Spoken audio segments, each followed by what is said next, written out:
Hello and welcome to episode number 35 of No Whining. Let's kick things off with this. A 2022 Château de Campuget Tradition de Campuget Blanc. This is around $15, and the chateau is in the very far south of the Rhône Valley by Nîmes, right next to the Languedoc. Now this is a blend. It is 60% Roussanne, 30% Grenache Blanc, and 10% Marsanne. From the tech sheet, it says, Château de Campuget was established in 1942 and is a top quality estate near Nîmes, which is steeped in history. The chateau itself was built in 1753, and at the same time, the first vines were planted.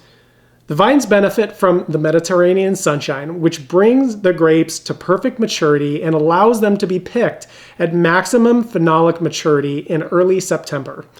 Traditional winemaking. After being gently crushed with a pneumatic press, fermentation takes place on fine lees inside stainless steel tanks that are temperature controlled in order to obtain the best aromatic extraction. After racking and filtering, the wine is bottled at the chateau. All right, ladies and gentlemen, let's get into our first wine of the day. All right, this wine is a medium lemon color with, looks like medium viscosity on the sides of the glass there. Let's give it to the schnoz. All right, this wine is clean. It's got medium intensity aromas of like lemon, lime, a little bit of tangerine in there. I'm going to say it's rounding out the fruit with like some underripe apricot, and then on the floral side has a little bit of honeysuckle showing through. It's got some mineral notes as well, like wet stone, a little bit of gravel. It's got just a little bit, again, hints of like bread, biscuit, that type of thing, probably from the lees aging. So it's pleasant on the nose, not exceptionally complex, but it's definitely a youthful wine. Let's send it to the jaws. This wine is dry. It's got a medium plus body on it, at least, probably a full body actually. The alcohol was probably medium on it. The acidity, though, is really high. Now, in a Marsanne-Roussanne blend, Marsanne is known for bringing like body and weight to the blend, whereas Roussanne is more responsible for kind of bringing the freshness, the acidity, as well as some of those perfumed floral notes. There's medium intensity flavors, all the stuff we talked about on the nose coming through on the palate.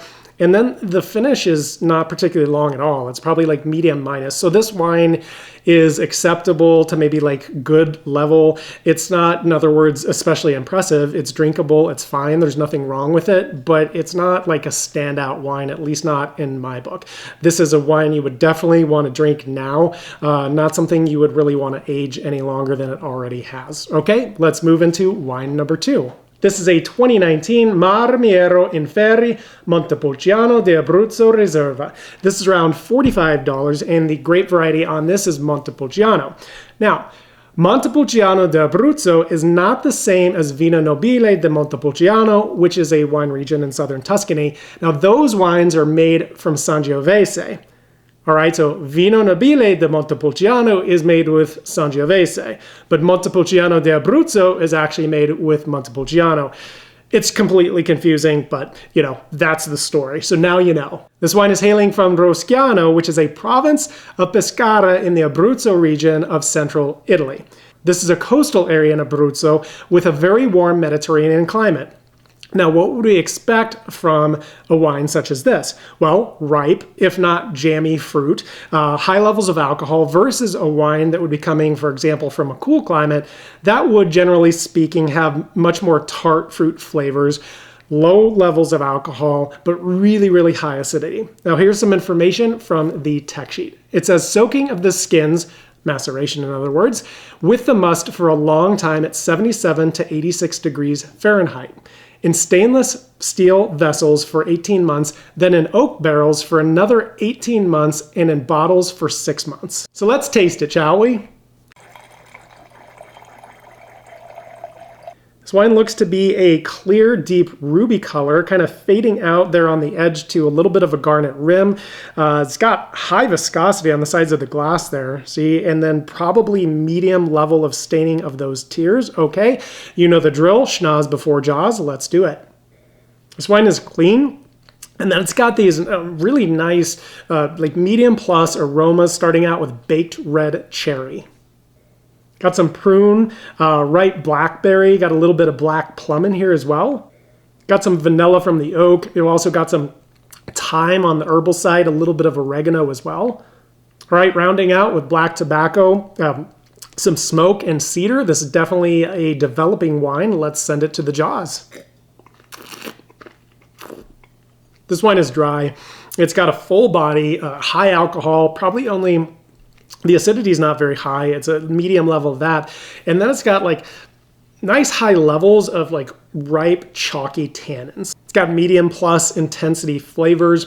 And the finish on this is pretty impressive. I'm going to put it at medium plus. It's got this really nice round kind of texture on the palate. I like it a lot. So this wine is very, very good. I would say that, you know, like it's ready to drink now. You could age it a couple more years and I think it would still be really nice. I'm enjoying this wine, so let's bring these in and pick a winner.